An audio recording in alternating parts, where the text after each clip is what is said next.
As states ramp up their reopenings, some are coming under criticism for making public misleading statistics or concealing information related to the coronavirus outbreak.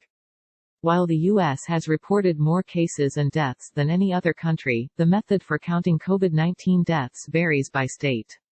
In testimony before the Senate earlier this month, Dr. Anthony Fauci, the nation's top infectious disease expert, said the actual number of people who've died as a result of the pandemic is almost certainly higher than what's been counted. Such data has been the basis for how quickly states are beginning to open up and return to a sense of normalcy. But government officials in a number of states are facing questions about how open and honest they're being about how the virus is impacting their state. Accurate, complete and timely information is the best way to understand, respond to and limit the impact of the virus on both health and the economy, Dr. Tom Frieden, who ran the Centers for Disease Control and Prevention under former President Barack Obama, told NBC News. This helps to set realistic expectations on how the pandemic will affect people's lives and to inform required changes in behavior to prevent the spread of the virus, he added. Georgia officials have apologized and corrected what was described as a processing error that wrongly showed a downward trend in the number of new daily infections in the state, making it appear as if new infections had dropped every day for 2 weeks. The error was at least the third in 3 weeks, the Atlanta Journal-Constitution reported. Georgia was among the first states to launch its reopening. Georgia Governor Brian Kemp, a Republican, said the state on Tuesday recorded its lowest number of hospitalized patients since it began tracking such data in early April. In the neighboring state of Florida, which has also moved expeditiously in reopening swaths of its economy, several data-related controversies also have brewed. According to internal emails obtained by the Tampa Bay Times, state officials directed a top Florida Department of Health data manager earlier this month to remove data from public view that showed Florida residents had reported coronavirus-associated symptoms before cases were officially announced. The emails showed that the data manager, Rebecca Jones, had complied with the order but said it was the wrong call.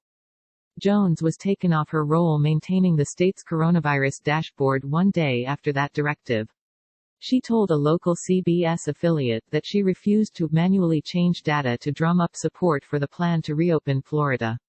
Last week, Florida Governor Ron DeSantis, a Republican, said Jones was under active criminal charges for cyberstalking and cyber-sexual harassment. Meanwhile, Florida officials last month stopped releasing the list of coronavirus deaths being compiled by the state's medical examiners, which had at times shown a higher death toll than the total being published by the state. State officials said that list needed to be reviewed as a result of the discrepancy. A spokesman for the state health department said the medical examiners had a different method for reporting deaths and that it was untrue that deaths have been hidden. The government has one mission. Academics and scholars have a very different mission, Dr. Dean Hart, an expert on viral transmission and former Columbia University professor who has run for the New York State Assembly as a Democrat, told NBC News. As a scientist, I'm looking for the truth, the heck with who it hurts politically, he added. Amid reopening in Arizona, the State Department of Health Services cut off a team of Arizona State and University of Arizona experts who provided pandemic modeling specific to the state, saying it was no longer needed as the state preferred to use a federal model. After a backlash, the health department reinstated the team, though it's unclear whether state officials are using the local university's work in their decision-making. Since that dust-up, Arizona State released new data showing infections and hospitalizations in the state could soar this summer.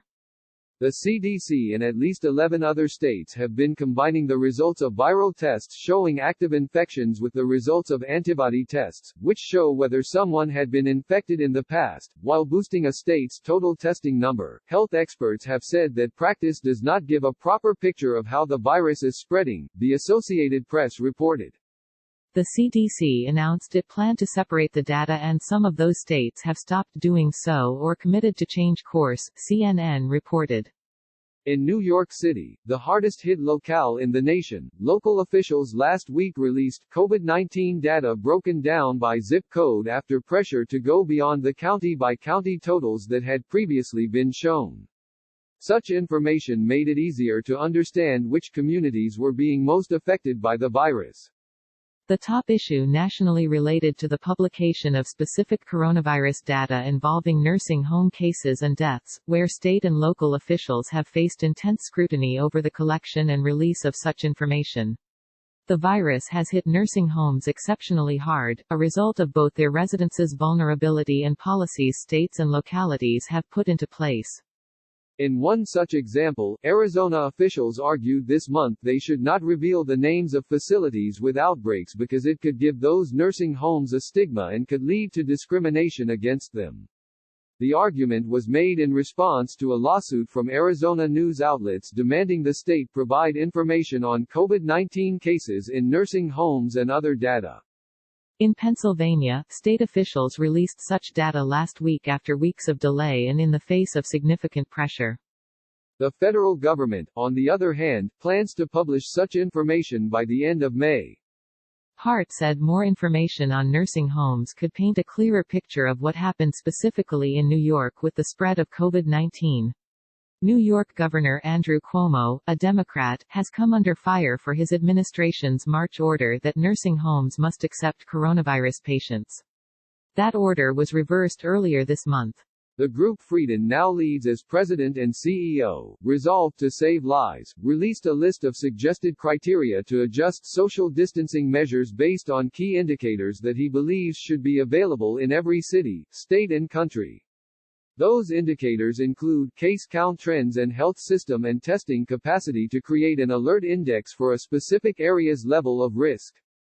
He said much would be improved if the CDC would provide and explain the meaning of such data, adding though much more information is available, it has not been standardized, validated and presented in clear and compelling ways.